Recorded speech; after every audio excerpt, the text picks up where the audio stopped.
నా పేరు బిఎస్ రాంబాబు. నేను ఆల్ ఇండియా బ్యాంక్ ఎంప్లాయీస్ అసోసియేషన్కి జాతీయ అధ్యక్షుడిగా ఉన్నాను.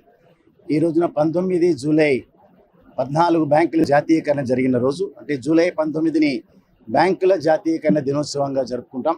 ఆషాఢ మాసం సందర్భంగా మన కాసం ఫ్యాషన్స్ కిలో చీరలు కొనండి, అరకిలో చీరలు ఉచితంగా పొందండి. సో ఇవాళ కరీంనగర్లో కూడా ఆ పండుగని జరుపుకోవడానికి దాదాపు 500 మంది బ్యాంకు ఉద్యోగస్తులు ఇక్కడ సమావేశమైనారు. దానితోనే ఉమ్మడి కరీంనగర్ జిల్లాలో ఉండేటటువంటి మిగతా 5 జిల్లాలను కూడా ఏర్పాటు చేయడానికి ఇవాళ ఇక్కడ ఏర్పాటైనాయి. 5 జిల్లాల సమన్వయ సంఘం అనేటటువంటిది ఇవాళ ఏర్పాటు అవుతుంది. ముఖ్యంగా బ్యాంకుల జాతీయకరణ రోజునే ప్రభుత్వాలని మరొకసారి డిమాండ్ చేస్తున్నాం. ప్రభుత్వ రంగ బ్యాంకుల్ని ప్రభుత్వాల నుంచి రక్షించుకునే ఒక దౌర్భాగ్యమైన పరిస్థితి వాళ్ళ బ్యాంకు ఉద్యోగస్తులకి దాపరించింది.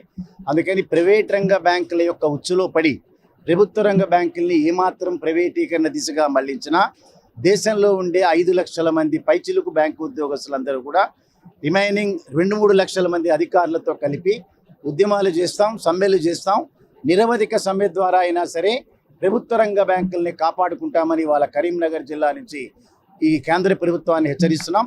పొరపాటును కూడా డైరెక్షన్లోకి వెళ్ళి ప్రభుత్వ రంగ బ్యాంకులు ఇంత సేవ చేస్తున్న ఈ వర్గానికి దూరం చేయకండి. అంబానీ అదానీల ఉచ్చులో పడి బ్యాంకుల్ని కనుక వారికి ప్రైవేట్ పరం చేసే ప్రయత్నాలని ఎవరు చేసినా కూడా ఉమ్మడిగా దాన్ని ఉద్యమిస్తాం, ఉమ్మడిగా దాన్ని వ్యతిరేకిస్తాం. అదే రకంగా 13వ ద్వైపాక్షిక వేతన ఒప్పందం రేపు 27 నవంబర్ నుంచి అమలు కావాల్సినటువంటి అవసరం ఉంది. దానికి కూడా మనం ఆల్రెడీ దాన్ని సబ్మిట్ చేస్తున్నాం. డిమాండ్స్ అన్నీ వాటి మీద కూడా ప్రయత్నాలు చేస్తాం. మరొకటి 2010వ సంవత్సరం తర్వాత నుంచి అపాయింట్ అయిన ఉద్యోగస్తులందరికీ కూడా కొత్త పెన్షన్ స్కీమ్ ద్వారా దోపిడీ జరుగుతోంది. వారి ద్వారా సేకరించిన డబ్బంతా కూడా షేర్ మార్కెట్లో పెట్టి వారి యొక్క రిటైరల్ బెనిఫిట్స్ అన్నీ కూడా హ్యాంపర్ చేస్తున్నారు. అనేక రాష్ట్రాలు పాత పెన్షన్ స్కీమ్ని ఆల్రెడీ ఉద్యోగస్తులకి పునరుద్ధరించాయి.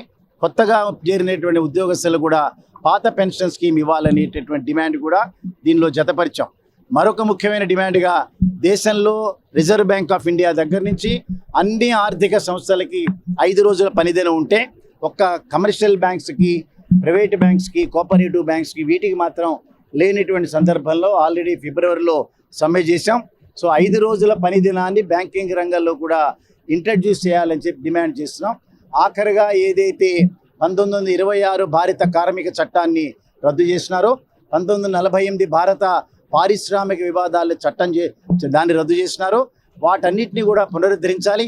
కొత్తగా ఏర్పడినటువంటి 4 లేబర్ కోడ్స్ ఏవైతే ఉన్నాయో ఇవి పారిశ్రామికవేత్తల ప్రయోజనాలు మాత్రమే పరిరక్షిస్తున్నాయి తప్ప కార్మికుల యొక్క పరిరక్షణకు లేవు.